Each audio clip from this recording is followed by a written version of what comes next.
الحمد لله الذي أنزل على عبده الكتاب ولم يجعل له عوجا هو الذي أرسل رسوله بالهدى ودين الحق ليظهره على الدين كله ولو كره المشركون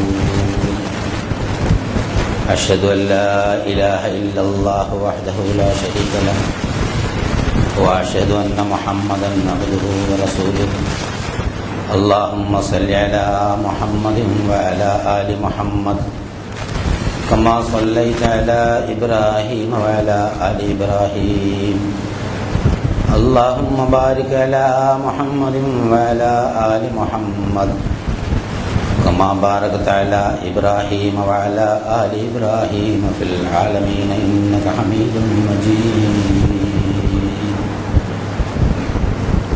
أيها الإخوة الكرام، أوصيكم وإياي أولا بتقوى الله. أعوذ بالله من الشيطان الرجيم. بسم الله الرحمن الرحيم. فقال إني ذاهب إلى ربي سيهدين رب هب لي من الصالحين فبشرناه بغلام حليم فلما بلغ معه السعي قال يا بني إني أرى في المنام أني أذبحك فانظر ماذا ترى قال يا أبت افعل ما تؤمر ستجدني إن شاء الله من الصابرين فلما أسلما وتله للجبين وناديناه أن يا إبراهيم قد صدقت الرؤيا إنا كذلك نجزي المحسنين إن هذا لهو البلاء المبين وفديناه بذبح عظيم وتركنا عليه في الآخرين سلام على إبراهيم كذلك نجزي المحسنين إنه من عبادنا المؤمنين. صدق الله العظيم. ബഹുമാന്യരായ സഹോദരി സഹോദരന്മാരെ, അല്ലാഹു സുബ്ഹാനഹു വ തആലയുടെ വിധിവിലക്കുകൾ മാനിച്ചുകൊണ്ട് ജീവിക്കണമെന്ന് എന്നോടെന്ന പോലെ നിങ്ങളോടും ആദ്യമായി വസിയ്യത്ത് ചെയ്യുകയാണ്, ഉണർത്തുകയാണ്. എല്ലാ ആഴ്ചയും ഇങ്ങനെ ആവർത്തിച്ച് കേൾക്കുന്നൊരു സംഗതിയാണ് തഖ്വ കൊണ്ടുള്ള വസിയ്യത്ത്. അത് നിരന്തരം നടത്തിക്കൊണ്ടിരിക്കണം എന്ന് അല്ലാഹുവും അവൻ്റെ റസൂലും നിർദ്ദേശിച്ചിട്ടുള്ള ഒരു സംഗതിയാണ്. ആവർത്തനം കൊണ്ട് സത്യവിശ്വാസികൾക്കത് ഒരിക്കലും വിരസമാവാൻ പാടില്ലാത്ത ഒരു സംഗതിയുമാണ്.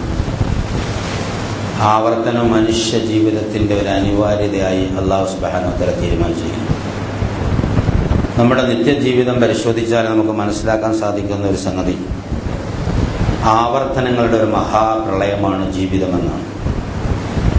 ചായ കുടിക്കുന്നതും ബാത്റൂമിൽ പോകുന്നതും ഭക്ഷണം കഴിക്കുന്നതും വസ്ത്രം ധരിക്കുന്നതും ഒക്കെ ഇങ്ങനെ നമ്മളൊന്ന് ചിന്തിച്ചു നോക്കിയാൽ ധനിയാവർത്തനങ്ങളാണ്.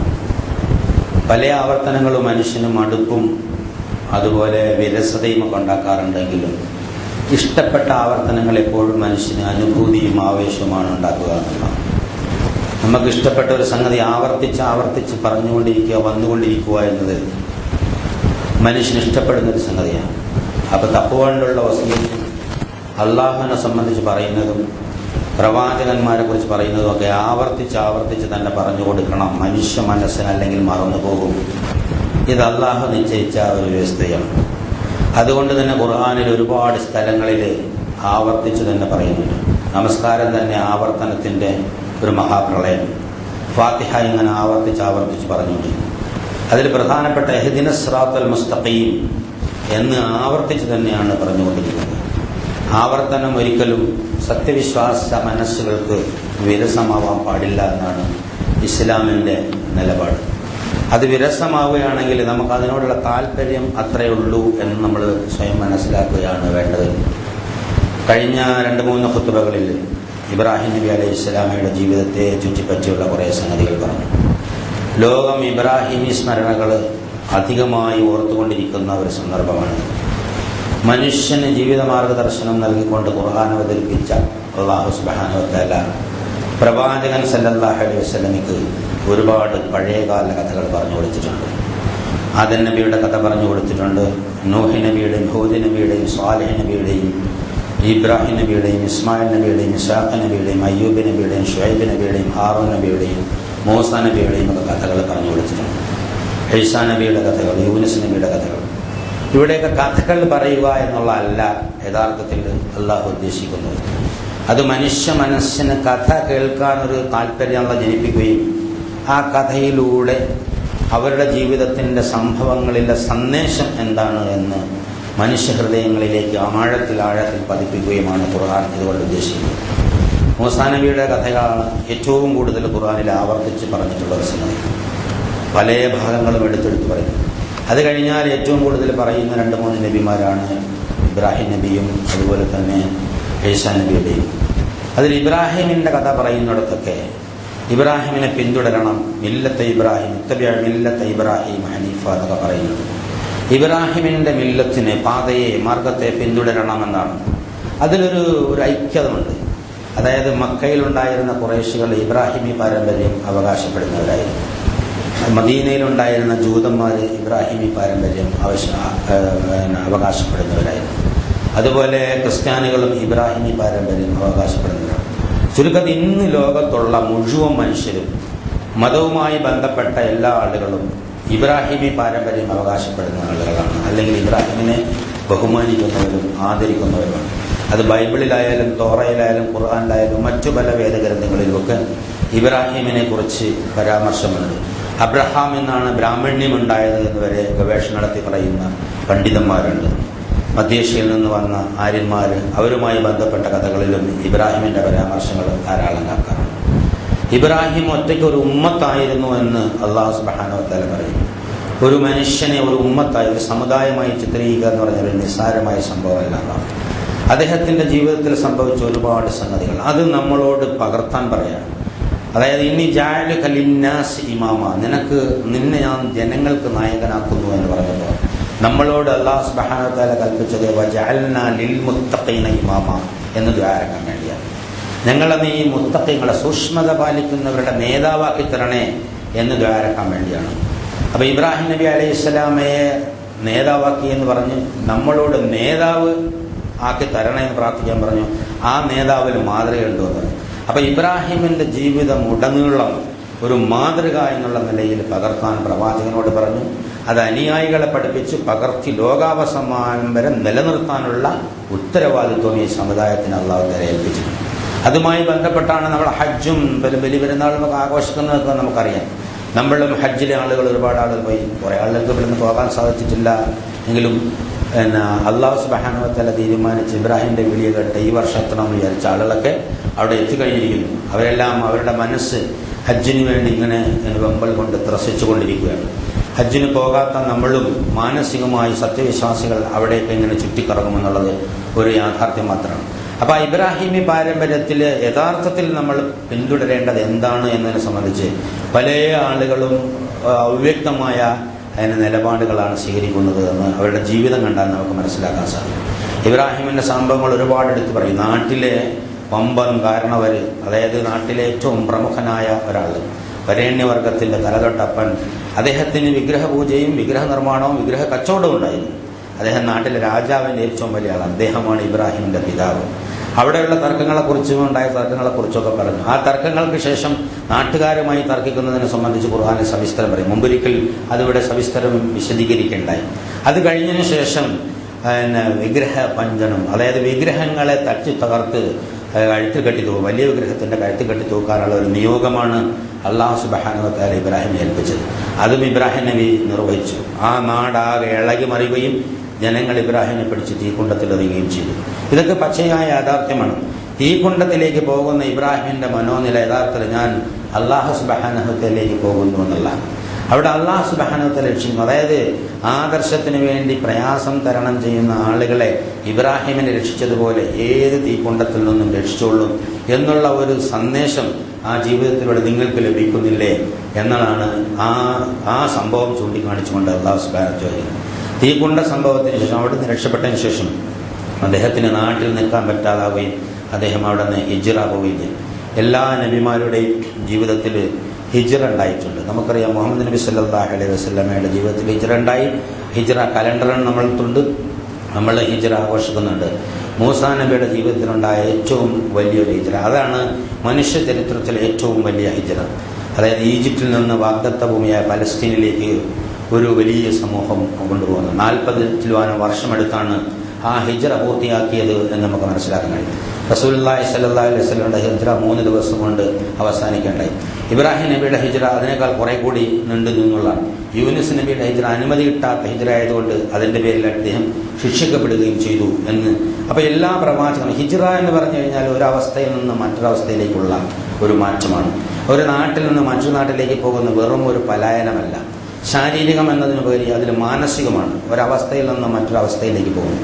ഈ സാഹചര്യത്തിൽ നിന്ന് മറ്റൊരു സാഹചര്യത്തിലേക്ക് പോകുമ്പോൾ അവിടെ ഒന്നും പ്രതീക്ഷിക്കാനില്ല. അള്ളാഹുവിൻ്റെ സഹായം മാത്രം പ്രതീക്ഷിച്ചുകൊണ്ട് അള്ളാഹുവിലേക്ക് ഹിജ്റ പോകുന്നവരും.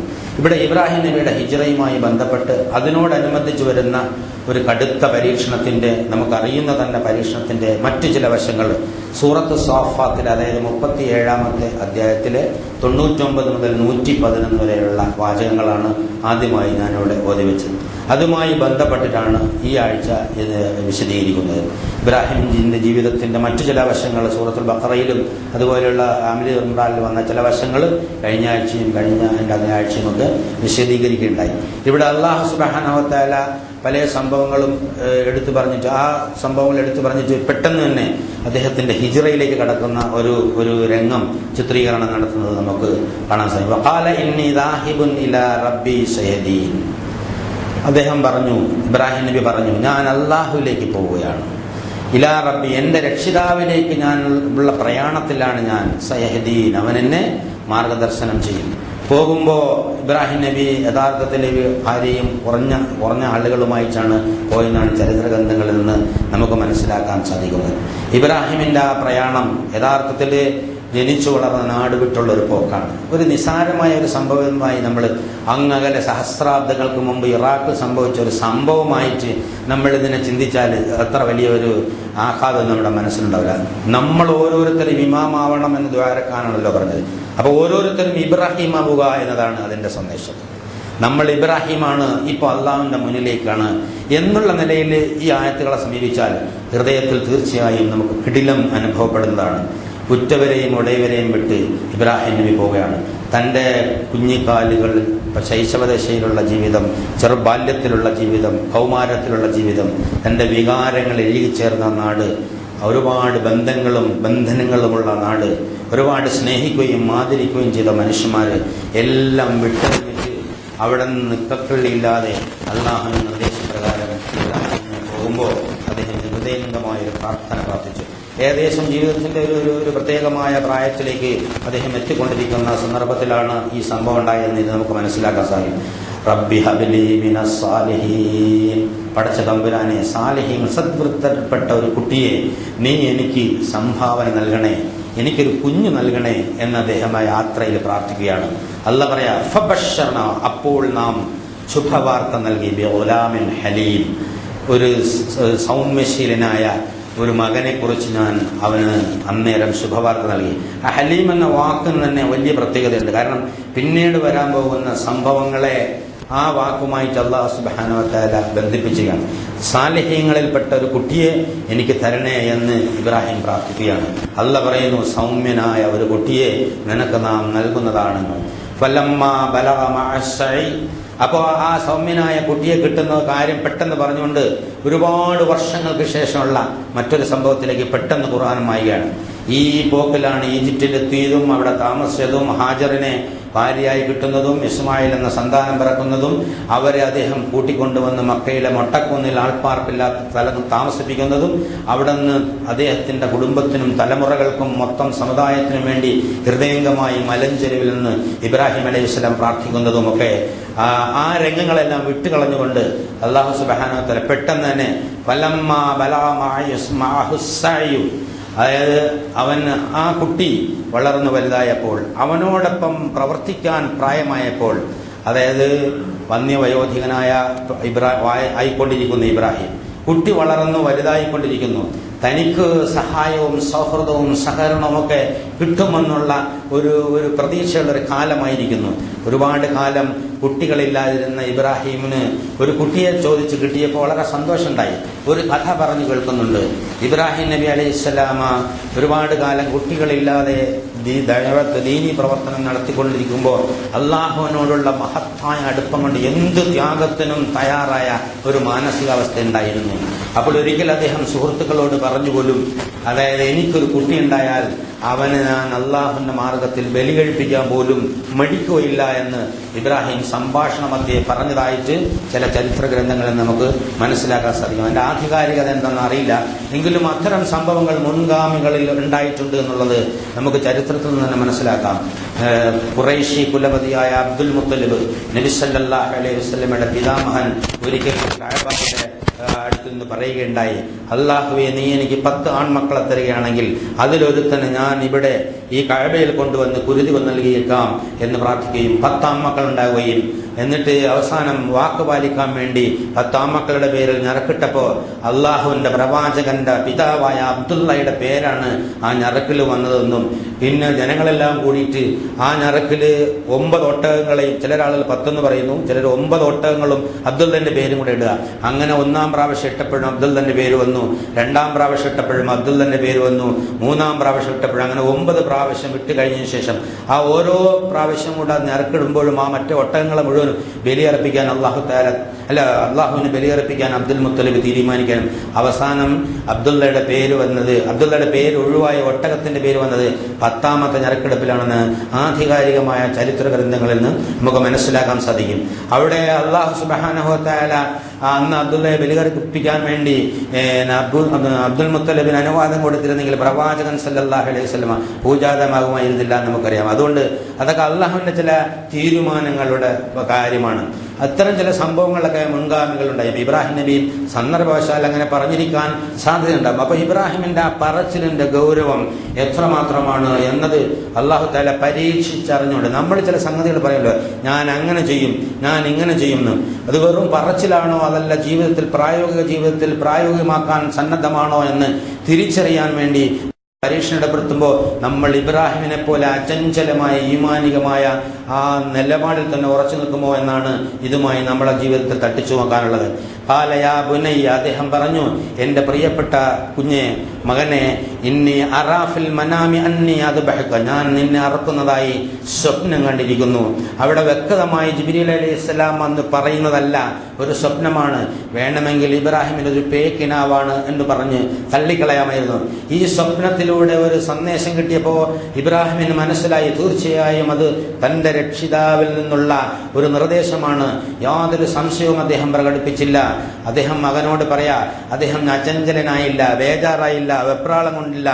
അതായത് ഒരു ബേജാറായി വെപ്രാളം കൊണ്ട് ഒരുപാട് ആശിച്ച് പ്രതീക്ഷിച്ച് കാത്തിരുന്ന ഒരു കുഞ്ഞ് അത് തന്നോടൊപ്പം വളർന്ന് അത് എടുത്തു പറയുന്നു. വലമ്മ ബലഗ മഅഹു സഅയ, അവനോടൊപ്പം അധ്വാനിക്കാനുള്ള പ്രായം എത്തിച്ചേർന്നപ്പോൾ അവൻ കുട്ടിയോട് പറഞ്ഞു, യുവാവായ ഇബ്രാഹിം ഇസ്മായിലിനോട് ഇബ്രാഹിം പറയാണ്, ഞാൻ നിന്നെ അറക്കുന്നതായി സ്വപ്നം കണ്ടിരിക്കുന്നു. അവിടെ ഇബ്രാഹിം നമ്മളായി നിൽക്കുമ്പോൾ ഒന്ന് ആലോചിച്ച് നോക്കുക. ഒരുപാട് കാലം കുട്ടിയില്ലാതിരുന്നിട്ട് പല ഡോക്ടർമാരെയും കണ്ട് പല ചികിത്സയും നടത്തി ഒരു കുഞ്ഞുണ്ടായിട്ട് അതിനെന്തെങ്കിലും ഒരു പനി വന്നാൽ നമ്മുടെ മനോനില എന്തായിരിക്കും? അറക്കണ കാര്യം പോട്ടെ, വിൽക്കണ കാര്യമൊക്കെ പോട്ടെ, അതിനൊരു പനി വന്നാൽ, അതിനൊരു ശ്വാസം മുട്ടിയാൽ നമ്മുടെ അവസ്ഥ എന്തായിരിക്കും എന്ന് ചിന്തിക്കുമ്പോഴാണ് ഇബ്രാഹിമിന്റെ മനോനിലയെക്കുറിച്ച് നമുക്ക് മനസ്സിലാക്കാൻ സാധിക്കുന്നത്. വജഅൽനാ ലിൽ മുത്തഖീന ഇമാമ, ഇമാമായി വേണം, യഥാർത്ഥത്തിൽ ഇമാമാകാനാണ് ആഗ്രഹിക്കേണ്ടത് എന്ന് പറഞ്ഞു. പിന്നെ ജനങ്ങൾക്ക് ഇമാമായ ഇബ്രാഹിമിനെ ചൂണ്ടിക്കാണിച്ചിട്ടാണ് നമ്മളോട് ഇമാമാവാൻ പറഞ്ഞു. അപ്പൊ നമ്മുടെ ഇമാമ് നമ്മളും ഇമാമാവാൻ വേണ്ടി വരിയിൽ നിൽക്കുന്നവരാണ്. നമ്മുടെ ഇമാമ ഏത് തരത്തിലുള്ള മാനസികാവസ്ഥക്കാരനായിരുന്നു എന്ന് മനസ്സിലാക്കാനാണ് ഈ സംഭവം അല്ലാഹു സുബ്ഹാനഹു വ തആല വളരെ സവിസ്തരം ഇവിടെ എടുത്തു പറയുന്നത്. വളരെ ശാന്തനായി അദ്ദേഹം പറയുന്നു, ഇന്നി അറാ ഫിൽ മനാമി അന്നി അദ്ബഹുക, സ്വപ്നത്തിൽ ഞാൻ നിന്നെ അറുക്കുന്നതായിട്ട് കണ്ടിരിക്കുന്നു. മൻദുറു മാദാ തറ, എന്താണ് മകനെ നിന്റെ അഭിപ്രായം? ഇബ്രാഹിമിന്റെ അചഞ്ചലമായ ഈമാൻ അതിശയിപ്പിക്കുന്ന അത്ഭുതകരമായ ഈമാനാണ് യുവാവായ ഇസ്മായിൽ കാണിച്ചത് എന്ന് അള്ളാഹു നമ്മളോട് പറയുന്നു. ഇസ്മായിൽ പറഞ്ഞു, യാ അബത്ത്, യാ അബത്ത് എന്ന അറബിയിലെ വിളി അബോയ് എന്നൊക്കെ വിളിച്ചാൽ മതി. യാ അബത്ത് എന്ന് പറഞ്ഞാൽ എന്റെ പ്രിയപ്പെട്ട പിതാവേ, സ്നേഹമസ്നായ പിതാവേ, അഭിമന്യനായ പിതാവേ, എത്രയും വേണ്ടപ്പെട്ട പിതാവേ എന്നുള്ള നിലയിലുള്ള ഒരു പ്രയോഗമാണ്. യാ അബത്ത് ഇഫ്അൽ മാ തുഅമർ, കൽപ്പന പോലെ അങ്ങ് പ്രവർത്തിച്ചു കൊള്ളുക. നമ്മളും നമ്മുടെ മകനും തമ്മിലുള്ള ഈ ഒരു രംഗത്തിലുള്ള ഒരു സംഭാഷണം എങ്ങനെയായിരിക്കും എന്ന് നമ്മളൊന്ന് തട്ടിച്ചു നോക്കുമ്പോൾ അതിൻ്റെ ഇബ്രാഹിമിൻ്റെയും ഇസ്മായിലിൻ്റെയും മനോദാർഢ്യവും നമ്മുടെ മനോവൈകല്യവും നമുക്ക് എത്രയും എളുപ്പം മനസ്സിലാക്കാൻ സാധിക്കുന്നു. ഇഫ്അൽ മാ തുഅമർ, നിങ്ങൾ കൽപ്പന പോലെ പ്രവർത്തിച്ചു കൊള്ളുക. സതജിദ്നി ഇൻഷാ അല്ലാഹു മിനസ് സാബിരീൻ, അല്ലാഹു ഉദ്ദേശിക്കുന്നുവെങ്കിൽ, അല്ലാഹുവിൻ്റെ അനുമതി ഉണ്ടെങ്കിൽ ഞാൻ ക്ഷമാശീലന്മാരുടെ കൂട്ടത്തിലാണ് എന്ന് താങ്കൾക്ക് കാണാൻ കഴിയും. ഫലമ്മ അസ്ലമ വതല്ലഹു ലിൽ ജബീൻ, അല്ലാഹു പെട്ടെന്ന് കാര്യത്തിലേക്ക് കടക്കുകയാണ്. എന്നിട്ട് ആ കൂടെ നിർബന്ധിക്കുന്നില്ല, പിടിച്ചു കെട്ടുന്നില്ല, വലിച്ചു കൊണ്ടുവരുന്നില്ല, യാതൊന്നും ചെയ്യുന്നില്ല. ഇങ്ങനെ അഭിപ്രായം പറയുന്നു, പൂർണ്ണമായും സമർപ്പിക്കുന്നു, അള്ളാഹുവിന്റെ നിർദ്ദേശങ്ങൾക്ക് പൂർണ്ണമായും സമർപ്പിക്കുന്നു. ഫലമ്മ അസ്ലമ, അവർ രണ്ടുപേരും മുസ്ലിമായപ്പോൾ എന്നാണ് അതിന്റെ അർത്ഥം. അവർ രണ്ടുപേരും കീഴൊതുങ്ങിയപ്പോൾ, നമ്മൾ മുസ്ലിമാവുക, ഇബ്രാഹിം ഇസ്മായിലും മുസ്ലിമാവുകയും ചെയ്യുന്ന ആ രംഗത്തിന്റെ വ്യത്യാസം നമുക്ക് ഇവിടെ നിന്ന് മനസ്സിലാക്കാൻ കഴിയും. തല്ലഹു ലിൽ ജബീൻ, അവനെ മുഖം ചരിച്ച് അങ്ങനെ കിടത്തി. അതായത് പൂർണ്ണമായി അന്നേരം നമ്മൾ ഈ പറയുന്നത് പോലെ, നമ്മൾ ഈ കാര്യങ്ങൾ മനസ്സിലാക്കുന്നത് പോലെ, അല്ലെങ്കിൽ മുഹമ്മദ് നബി സല്ലല്ലാഹു അലൈഹി വസല്ലം കാര്യം മനസ്സിലാക്കുന്നത് പോലെ, അന്ന് മനസ്സിലാക്കിയതുപോലെ, അതായത് ഇബ്രാഹിമിന് ഇസ്മായിലിനെ അറക്കാൻ കഴിയില്ല എന്നൊന്നും അവർക്ക് അറിയില്ലായിരുന്നു. തീർച്ചയായിട്ടും സ്വപുത്രനെ സ്വന്തം കരം കൊണ്ട് അറുത്തു പോകും എന്ന് തന്നെയാണ് ഇബ്രാഹിം മനസ്സിലാക്കിയത്. ഞാൻ തീർച്ചയായും അറക്കാൻ കിടന്നു കൊടുക്കുന്നത് തന്നെയാണ് എന്നാണ് ഇസ്മായിൽ മനസ്സിലാക്കിയത്. അത് കഴിഞ്ഞതിന് ശേഷമാണ് അറക്കപ്പെട്ടില്ല എന്നുള്ളത്. നമ്മൾ അറക്കപ്പെടാത്തൊരു സാഹചര്യത്തിൽ നിന്ന് മനസ്സിലാക്കുമ്പോൾ ഒരുപാട് വ്യത്യാസം ഉണ്ടാവും. നമ്മൾ ആ രംഗത്ത് പോയി മനസ്സിലാക്കുമ്പോൾ നമ്മളെ സംബന്ധിച്ചിടത്തോളം അതിന്റെ ആഴങ്ങളിലേക്ക് ഇറങ്ങിച്ചെല്ലാൻ കഴിയും. അവർ രണ്ടുപേരും സത്യവിശ്വാസികളായപ്പോൾ, അല്ലെങ്കിൽ കീഴൊതുങ്ങിയപ്പോൾ, മുസ്ലിമായപ്പോൾ, അതേപോലെ മുസ്ലിമായത് എങ്ങനെയാണ് അവന്റെ ആ സന്ദർഭം ശരിക്കും വ്യക്തമാക്കുന്ന അല്ലാഹു തആല ആ സന്നദ്ധത അവൻ അവിടെ പ്രകടിപ്പിച്ച് അതിന്റെ പ്രകടമായ പ്രവർത്തനം പുറത്തു വന്നു. പിടിച്ച് ചരിച്ച് നെറ്റി ചരിച്ച് അങ്ങനെ കിടത്തിയപ്പോ ഇബ്രാഹിം, നാം വിളിച്ചു പറഞ്ഞു. അള്ളാഹു വളരെ ഹൃദയസ്പർക്കായ ഒരു രംഗം, അള്ളാഹു ഇടപെടുകയാണ് അവിടെ. അങ്ങനെ നാം വിളിച്ചു പറഞ്ഞു, അൻയാ ഇബ്രാഹിം, അല്ലയോ ഇബ്രാഹിമേ, ഖദ് സദ്ദഖത റുഅ്യാ, അവിടെ നീ സ്വപ്നം സാക്ഷാത്കരിച്ചിരിക്കുന്നു. ഇന്നാ കദാലിക നജ്സിൽ മുഹ്സിനീൻ, അല്ലാഹുവിന് ഇബ്രാഹിമിന്റെ രക്തം ആവശ്യമില്ല, അല്ലാഹുവിന് ഇസ്മായിലിന്റെ രക്തം ആവശ്യമില്ല, അല്ലാഹുവിന് ഇസ്മായിലിന്റെ മാംസം ആവശ്യമില്ല. അല്ലാഹുവിന് വേണ്ടത് ഇബ്രാഹിമിന്റെയും ഇസ്മായിലിന്റെയും സത്യസന്ധമായ മനസ്സിന്റെ സമർപ്പണമാണ്. ഈ രക്തം ഇബ്രാഹിമിനും ഇസ്മായിലിനും കൊടുത്തത് അല്ലാഹ് തന്നെയാണ്. ഈ മാംസം ഇസ്മായിലിനും ഇബ്രാഹിമിനും കൊടുത്തത് അല്ലാഹ് തന്നെയാണ്. മനുഷ്യരെ പരീക്ഷണങ്ങൾ കൊണ്ട് ശിക്ഷിക്കാനോ കഠിനമായി വേദനിപ്പിക്കാനോ അല്ലാഹു സുബ്ഹാനഹു വ തആല കരുണാവാരിധിയായ സ്നേഹമസ്രനായ അല്ലാഹു സുബ്ഹാനഹു വ തആല ഉദ്ദേശിക്കുന്നില്ല. പിന്നെ വേദന അനുഭവപ്പെടുത്തുന്നത് വഴിതെറ്റിപ്പോകാതിരിക്കാനുള്ള ഒരു ട്രെയിനിങ് മാത്രമാണ്. മനുഷ്യ മനസ്സിന്റെ ദൗർബല്യങ്ങളിൽപ്പെട്ട് അവൻ ദുന്യാവിന്റെ ശ്രദ്ധയിലേക്ക് തിരിഞ്ഞ് ഭൗതിക ലോകത്തു മാത്രം ശ്രദ്ധ തിരിച്ച് പരലോകം നഷ്ടപ്പെട്ടു പോകാതിരിക്കാനുള്ള ഒരു താൽക്കാലികമായ പ്രിക്കോഷനാണ് അവന് വേദനകൾ വെക്കുന്നത്, പരീക്ഷണങ്ങൾ വെക്കുന്നത്, ബുദ്ധിമുട്ടുകൾ വെക്കുന്നത്, കഷ്ടപ്പാടുകൾ വെക്കുന്നത്. അല്ലാതെ ഒരു സാഡിസ്റ്റിനെ പോലെ അടിമകളെ മുഴുവനും വേദനിപ്പിച്ചിട്ട് ആനന്ദം കാണാൻ വേണ്ടിയല്ല, അറുത്ത് രക്തം ചിന്തി ബലികർമ്മം നടത്താൻ വേണ്ടിയല്ല. ഇവിടെ വളരെ വ്യക്തമായി ജീവൻ ത്യജിക്കാൻ തയ്യാറാവുക എന്നതാണ് ആ സന്നദ്ധതയാണ്. ജീവൻ തന്നത് അല്ലാഹുവാണ്, അവന് കൊടുത്താൽ നഷ്ടം വരാനില്ല, ലാഭമല്ലാതെ മറ്റൊന്നും വരാനില്ല, സന്തോഷമല്ലാതെ മറ്റൊന്നും വരാനില്ല എന്ന് ദൃഢബോധ്യമുള്ള ഇബ്രാഹിമും ഇസ്മായിലും കൂടി അതിന് ശ്രമിച്ചപ്പോ അല്ലാഹു തആല പറഞ്ഞു, നിങ്ങൾ നമ്മളതാ സ്വപ്നം സാക്ഷാത്കരിക്കുന്നു. ആ ഇബ്രാഹിമിന്റെ ഇസ്മായിലിന്റെ സ്മരണ ഏറക്കിക്കൊണ്ടാണ് ബലി പെരുന്നാൾ ആഘോഷിക്കുന്നത്. നമ്മൾ പുതുവസ്ത്രങ്ങൾ ധരിച്ച് കുറെ ഭക്ഷണം കഴിച്ച് അതുപോലെ വിനോദങ്ങളിൽ ഏർപ്പെടുമ്പോൾ ഇബ്രാഹിമിന്റെ നിലപാട് എവിടെയാണ്, ഇസ്മായിലിന്റെ നിലപാട് എവിടെയാണ്? ഒന്ന് ചിന്തിച്ചു നോക്കണം. പെരുന്നാൾ നമ്മൾ ആഘോഷിക്കാനുള്ളതാണ്. നമ്മുടെ ആഘോഷം ഏത് തരത്തിലാണ് എന്ന് റസൂലുള്ളാഹി സ്വല്ലല്ലാഹു അലൈഹി വസല്ലമ നമ്മെ പഠിപ്പിച്ചിട്ടുണ്ട്. നമ്മളും ഇസ്ലാമും തമ്മിൽ എത്രമാത്രം അകലമാണ് എന്ന് നമ്മൾ ആഘോഷങ്ങൾ കണ്ടാൽ നമുക്ക് മനസ്സിലാക്കാം.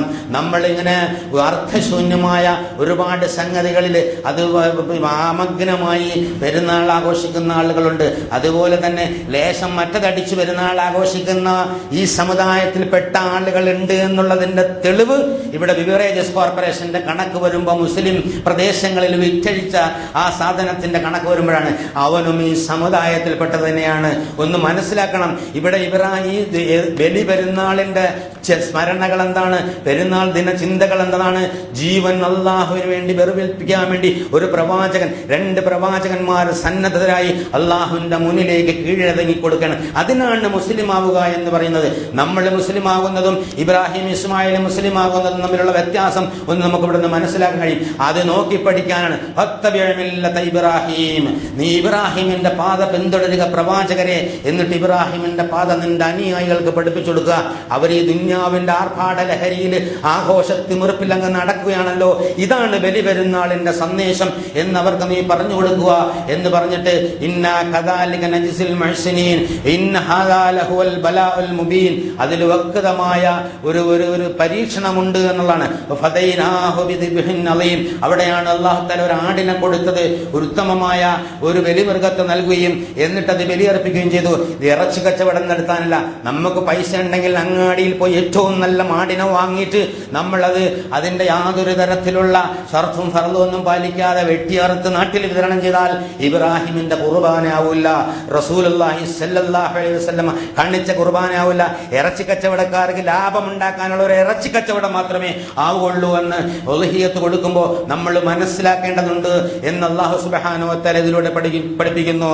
എന്നിട്ട് ഫദൈനാഹു ബിദിബ്ഹിൻ അളീം വതറക്നാ അലൈഹി ഫിൽ ആഖിരീൻ, അദ്ദേഹത്തിന്റെ സൽകീർത്തി പിൽക്കാല ജനങ്ങളിൽ നാം നിലനിർത്തി. അല്ല പറഞ്ഞതാണ് സത്യം, അല്ല സത്യമേ പറയുള്ളൂ.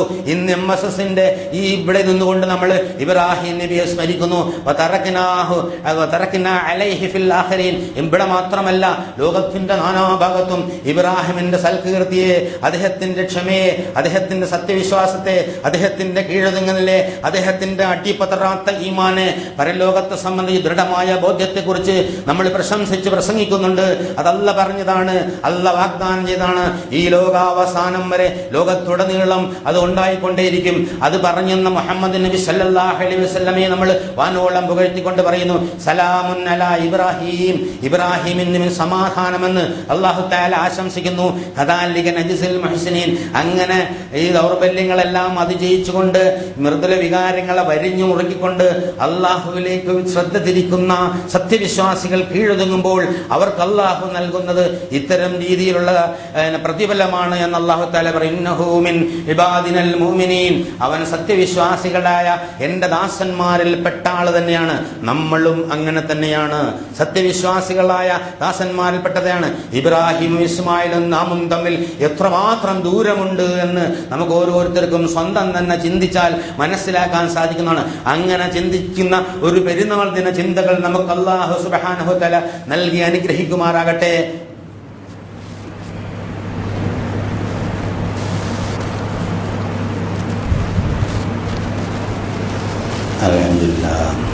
അൽഹംദുലില്ലാഹി ഹംദൻ കസീറൻ തയ്യിബൻ മുബാറകൻ യൻബഗി ലിജലാലി വജ്ഹിഹി വഅദീമി സുൽത്താനിഹി. സുബ്ഹാനക ലാ നഹ്സി സനാഅക കമാ അസ്നൈത നഫ്സഹു ലകൽ ഹംദു ഹത്താ തർളാ. اللهم صل على محمد وعلى آل محمد كما صليت على إبراهيم وعلى آل إبراهيم في العالمين إنك حميد مجيد. أيها الإخوة الأحبة، أوصيكم وإياي ثانيا بتقوى الله. ഒരിക്കൽ കൂടി അല്ലാഹു സുബ്ഹാനഹു വ തആലയുടെ വിധിവിലക്ക് ബഹുമാനിച്ചുകൊണ്ട് ജീവിക്കണമെന്ന് എന്നോടെന്ന പോലെ നിങ്ങളോട് ഉണർത്തുകയാണ്, വസിയ്യത്ത് ചെയ്യുകയാണ്. ഇബ്രാഹിം നബി ഇസ്മായിലിനെ സംബന്ധിച്ചിടത്തോളം ഇത് ഖാല ലഹു റബ്ബുഹു അസ്ലിം ഖാല അസ്ലംതു ലിറബ്ബിൽ ആലമീൻ, കീഴൊതുങ്ങുക എന്ന് പറഞ്ഞപ്പോൾ കീഴടങ്ങി. അത് തന്നെയാണ് ഇബ്രാഹിം നബി, ഇസ്മായിൽ നബിയും യഅ്ഖൂബ് നബിയും ഒക്കെ ഉപദേശിച്ചത് എന്ന് റസൂലുള്ളാഹി സ്വല്ലല്ലാഹു അലൈഹി വസല്ലം പറയാം.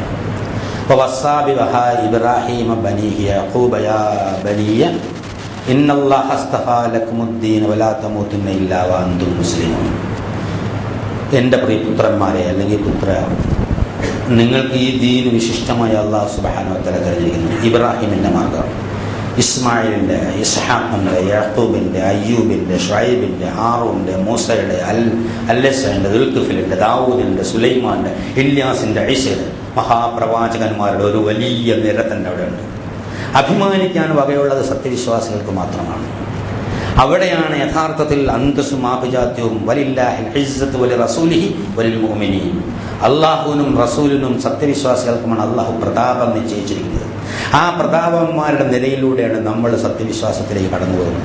അതുകൊണ്ട് യാ അയ്യുഹല്ലദീന ആമനു തഖുല്ലാഹ്, നിങ്ങൾ അല്ലാഹു സുബ്ഹാനഹു വ തആലയെ സൂക്ഷിച്ചുകൊള്ളുക എന്നാണ്. ആ തഖ്വയാണ് ഇവിടെ വസിയത്ത് ചെയ്യുന്നത്. അതാണ് നിരന്തരം ആവർത്തിച്ചു കൊണ്ടിരിക്കുന്നത്. ഹഖ്ഖ തുഖാതിഹി, അതിനൊരു രീതിയുണ്ട്. ഏത് തരത്തിൽ നിങ്ങൾക്ക് തോന്നിയതുപോലെയല്ല, അല്ലാഹു സുബ്ഹാനഹു വ തആല നിർദ്ദേശിച്ച പ്രകാരം തന്നെ ആ സൂക്ഷ്മത പുലർത്തുന്നുണ്ട്. വലാ തമൂതുന്ന ഇല്ലാ അൻതും മുസ്ലിമൂൻ, നിങ്ങൾ ഏതവസ്ഥയിലും കീഴടങ്ങിയവരായി കൊണ്ടല്ലാതെ മരിച്ചു പോകരുത്, മുസ്ലിമായി കൊണ്ടല്ലാതെ മരിച്ചു പോകരുത് എന്ന്.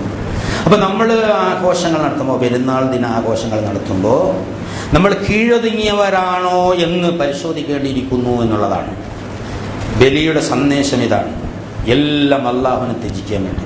നമ്മൾ ഒരുപാട് പൈസ തന്നിട്ടുണ്ട്, ചിലവാക്കാൻ പറഞ്ഞാൽ ഒരുപാട് ചിലവാക്കാം. ചിലവാക്കണ്ട എന്ന് പറഞ്ഞാൽ അവിടെയും നമ്മൾ ചിലവാക്കും എന്നുള്ളതാണ്. അവിടെ നമ്മൾ മുസ്ലിം ആകുന്നില്ല എന്നുള്ളതാണ്. ഇഷ്ടം പോലെ നമ്മളെ ആർഭാടത്തിനും അതുപോലെ അലങ്കാരത്തിനും തോന്നിയാസത്തിനും ഒക്കെ നമ്മൾ ചിലവാക്കുമ്പോൾ നന്മയ്ക്ക് ചിലവാക്കിയതിൻ്റെ പ്രതിഫലം കൂടി നഷ്ടപ്പെട്ടു പോകുന്ന തരത്തിലാണ് നമ്മുടെ ആഘോഷങ്ങൾ പോകുന്നതെന്നുള്ളത്. പെരുന്നാൾ ആഘോഷിക്കുമ്പോൾ തിമിർത്ത് ആഘോഷിക്കാനുള്ള സ്വാതന്ത്ര്യമല്ല നമുക്ക് നൽകപ്പെട്ടിരിക്കുന്നത് എന്ന് നമ്മൾ മനസ്സിലാക്കേണ്ടത്. ഹൃദയം പെടഞ്ഞുകൊണ്ട് മാത്രം മനസ്സിലാക്കാൻ കഴിയുന്ന രണ്ട് മഹാപ്രവാചകന്മാരുടെ ജീവിതത്തിൻ്റെ ആ അനുസ്മരണമാണ് ഈ പെരുന്നാളിലൂടെ നമ്മൾ നടത്തുന്നത്. അതിന് അള്ളാഹുവിന്റെ മഹത്വത്തെ വാഴ്ത്തിക്കൊണ്ടിരിക്കും. അള്ളാഹ് നമുക്ക് മാർഗദർശനം നൽകിയത് കൊണ്ട് തന്നെ അള്ളാഹുവിന്റെ മഹത്വത്തെ വാഴ്ത്തുന്നത്. എന്തിനാണ് ഇതൊക്കെ ചെയ്യുന്നത്?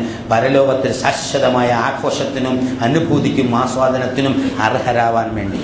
വിശ്വാസമുള്ളവർക്ക് അത് ചെയ്യാം. വിശ്വാസമില്ലെങ്കിൽ പറഞ്ഞിട്ട് കാര്യമില്ല. വാക്കുകൊണ്ട് മുസ്ലിം കുടുംബത്തിൽ ജനിച്ചതുകൊണ്ടോ ഗണേഷുമാർ റേഷൻ കാർഡിലോ പാസ്പോർട്ടിലോ മുസ്ലിം പേര് എഴുതി വെച്ചതുകൊണ്ടോ ഒന്നും ഈ പരീക്ഷ കടന്നു കിട്ടൂല എന്ന് ഞാൻ പറയാതെ തന്നെ നിങ്ങൾക്കറിയുന്ന സംഗതിയാണ്. ഇത് ഓരോരുത്തരുടെയും ഹൃദയത്തിലേക്ക് ഖുർആൻ ചോദിക്കുന്ന ഒരു ചോദ്യമാണ്. ഇബ്രാഹിമാണോ ഇസ്മായിലാണോ? നീ ഇബ്രാഹിം ആവാൻ തയ്യാറുണ്ടോ? നിന്റെ ഇസ്മായിലിനെ ബലിയർപ്പിക്കാൻ തയ്യാറുണ്ടോ? അല്ല നീ ഇസ്മായിലായി ഇബ്രാഹിമിന് വഴങ്ങിക്കൊടുക്കാൻ തയ്യാറുണ്ടോ? ഇങ്ങനെ രണ്ട് ചോദ്യങ്ങൾ അങ്ങോട്ടും ഇങ്ങോട്ടും നമ്മുടെ ഹൃദയത്തിലേക്ക് ആഞ്ഞാഞ്ഞ് തറച്ചുകൊണ്ടാണ് ലബ്ബൈക് അല്ലാഹുമ്മ ലബ്ബൈക് ലബ്ബൈക് ലാ ശരീക ലക ലബ്ബൈക്.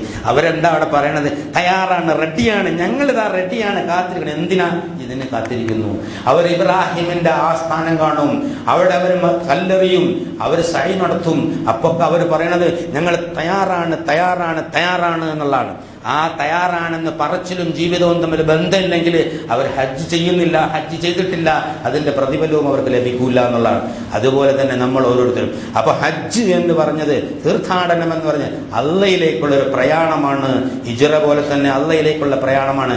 നമ്മുടെ ഭൗതിക ജീവിതത്തിന്റെ ഒരുപാട് മനോമോഹനങ്ങളായ മിഥ്യാസങ്കല്പങ്ങളെ അതെല്ലാം ഒന്ന് മാറ്റിവെച്ചുകൊണ്ട് ഋജുമാനസനായ അള്ളാഹുവിന്റെ മാർഗത്തിലേക്ക് ഇബ്രാഹിം പോയതല്ല പോകാൻ, അങ്ങനെ പോകാൻ കരുണാവരുത്തിയായ അല്ലാഹു സുബ്ഹാനഹു വ തആല നമുക്ക് തൗഫീഖ് നൽകി അനുഗ്രഹിക്കുമാറാകട്ടെ. ഇന്നല്ലാഹ മലായികതഹു യുസല്ലൂന അലൻ നബി യാ അയ്യുഹല്ലദീന ആമനൂ സല്ലു അലൈഹി വസല്ലിമു തസ്ലീമാ. അല്ലാഹുമ്മ സല്ലി അലാ മുഹമ്മദ് വഅലാ ആലി മുഹമ്മദ് കമാ സല്ലൈത അലാ ഇബ്രാഹീമ വഅലാ ആലി ഇബ്രാഹീമ ഫിൽ ആലമീന ഇന്നക ഹമീദും മജീദ്. അല്ലാഹുമ്മ അർള അൻ അബൂബക്കർ വഉമർ വഉസ്മാൻ വഅലിയും ബഖിയതി വസ്സഹാബി റസൂലില്ലാഹി അജ്മഈൻ. കാരുണ്യവാനായ നാഥ, ഞങ്ങളുടെ എല്ലാ വൻപാപങ്ങളും ചെറുപാപങ്ങളും നീ പുറത്തു മാപ്പാക്കി തരണേ തമ്പുരാനെ. ഞങ്ങളുടെ മാതാപിതാക്കന്മാർക്കും ഭാര്യ സന്താനങ്ങൾക്കും സഹോദരങ്ങൾക്കും സുഹൃത്തുക്കൾക്കും നാട്ടാർക്കും മുഴുവൻ സത്യവിശ്വാസികൾക്കും പുറത്തു മാപ്പാക്കി തരണേ തമ്പുരാനെ. ഞങ്ങളിൽ നിന്ന് മുന്നേ വന്ന ആളുകളുടെ കബറിടങ്ങളെ സ്വർഗ്ഗ പൂങ്കാവനങ്ങൾ കേൾക്കാനുള്ള പ്രോഗ്രാമങ്ങളാക്കി മാറ്റണേ തമ്പുരാനെ. അവരെയും ഞങ്ങളെയും നരകശിക്ഷയിൽ കാക്കുകയും സ്വർഗം നൽകി അനുഗ്രഹിക്കുകയും ചെയ്യണേ തമ്പുരാനെ. ഇബ്രാഹിം നബിയുടെ ജീവിതപാത പിന്തുടരാനുള്ള തൗഫീഖ് നീ ഞങ്ങൾക്ക് നൽകി അനുഗ്രഹിക്കണേ തമ്പുരാനെ. അഭിമാനപൂർവ്വം മറ്റുള്ളവർക്ക് എത്തിച്ചു കൊടുക്കാനുള്ള അവസരവും ഞങ്ങൾക്ക് നൽകി അനുഗ്രഹിക്കണേ തമ്പുരാനെ. ഞങ്ങളുടെ പ്രയാസങ്ങൾ നീ മാറ്റിക്കളണേ തമ്പുരാനെ. ഞങ്ങളുടെ കടങ്ങൾ നീ വീട്ടിത്തരണേ തമ്പുരാനെ. അകലങ്ങളിലുള്ള ഞങ്ങളുടെ വേണ്ടപ്പെട്ടവർക്ക് ശാന്തിയും സമാധാനവും നൽകണേ തമ്പുരാനെ. ഞങ്ങളുടെ ആശകൾ നീ പൂർത്തീകരിച്ചു തരണേ തമ്പുരാനെ. ഞങ്ങളുടെ പ്രശ്നങ്ങൾ നീ പരിഹരിച്ചു തരണേ തമ്പുരാനെ. ശാരീരികവും മാനസികമായ ആരോഗ്യം നീ സംരക്ഷിക്കണേ തമ്പുരാനെ. ഞങ്ങളുടെ പ്രാർത്ഥനകൾ നീ സ്വീകരിക്കണേ തമ്പുരാനെ. ഞങ്ങളുടെ കുടുംബത്തിൽ നീ ഐശ്വര്യവും സമൃദ്ധിയും നൽകണേ തമ്പുരാനെ. സന്താനങ്ങളിലും സമ്പത്തിലും നീ നന്മ വർദ്ധിപ്പിച്ചു തരണേ തമ്പുരാനെ. എപ്പോഴും നല്ല ശുദ്ധമായ മനസ്സ് തരണേ തമ്പുരാനെ. ഹൃദയംഗമായ മനസ്സ് തരണേ തമ്പുരാനെ. പ്രാർത്ഥനാ നിർഭരമായ മനസ്സ് തരണേ തമ്പുരാനെ. നിന്നിലേക്ക് വീണ്ടും വീണ്ടും ആവർത്തിച്ച് മടങ്ങിക്കൊണ്ടിരിക്കാനുള്ള തൗഫീഖ് നിങ്ങൾക്ക് നൽകി അനുഗ്രഹിക്കണേ തമ്പുരാനെ. ഞങ്ങളുടെ പ്രാർത്ഥന നീ തട്ടിക്കളയല്ല നാഥ, ഇത് സ്വീകരിച്ചു ഉത്തരം നൽകണേ തമ്പുരാനെ. അല്ലാഹുമ്മ ഗ്ഫിർ ലിൽ മുഅ്മിനീന വൽ മുഅ്മിനാത്ത് വൽ മുസ്ലിമീന വൽ മുസ്ലിമാത്ത് വൽ അഹ്യാഇ മിൻഹും വൽ അംവാത്ത്. അല്ലാഹുമ്മ അഇസ്സൽ ഇസ്ലാമ വൽ മുസ്ലിമീൻ. അല്ലാഹുമ്മ അഇസ്സൽ ഇസ്ലാമ വൽ മുസ്ലിമീൻ. അല്ലാഹുമ്മ അഇസ്സൽ ഇസ്ലാമ വൽ മുസ്ലിമീൻ. അല്ലാഹുമ്മ അൻസുർ അഅമാലൽ മുജാഹിദീന ഫീ കുല്ലി അമാകിനിൽ യാ അർഹമർ റഹീമീൻ. റബ്ബനാ ആതിനാ ഫിദ് ദുനിയാ ഹസന വഫിൽ ആഖിറതി ഹസനതൻ വഖിനാ അദാബന്നാർ. വസല്ലല്ലാഹു തആല ഖൈറു ഖൽഖി സയ്യിദിനാ മുഹമ്മദിൻ വആലിഹി വസഹ്ബിഹി അജ്മഈൻ. സുബ്ഹാന റബ്ബിക റബ്ബിൽ ഇസ്സതി അമ്മാ യസിഫൂൻ. സലാമുൻ അലൽ മുർസലീൻ വൽഹംദുലില്ലാഹി റബ്ബിൽ ആലമീൻ.